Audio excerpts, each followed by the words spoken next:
many of you share the concern that things have changed quite rapidly, and that what it seemed like a very clear agenda 5 years ago, okay, access, privacy, and very limited issues, it now is getting more complex, and it's getting more complex in ways that are surprising us and that are shaking our societies at the very heart, at the very core. So the intention of this panel is to help, in a collaborative way, to think ways ahead on how to be more effective as civil society, and how can we prioritize the next wave of issues, and how can we try to create a collaborative, positive advocacy agenda globally. And so it is my pleasure to have this panel. As you can see, we will be lucky enough to have people from each and every continent in the world, and also leading experts and thinkers in key areas of the future. The panel, just to explain, will be divided in 3 parts. It's complicated. I know that it's early in the morning, but it's intentional to wake you up. The first part will be 5 mini keynotes by each of the participants of the panel.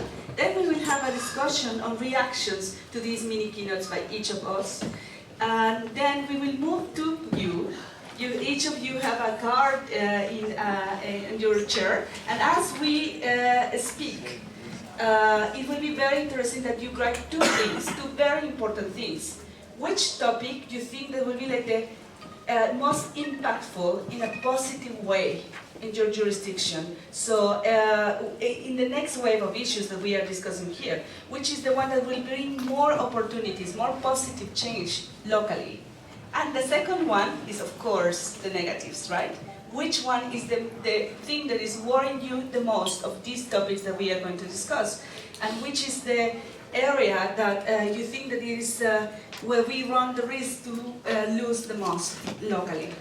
After the panel, and of course we will hear questions from the audience. After the panel, we collect all these cards, and we will try to, please put your, you don't need to put your name, but put your country. It will be very interesting blog post on a measurement, a measurement on where the things are heading locally, because maybe we are forgetting one of the key issues at this panel, or maybe we find a common area where civil society should focus on.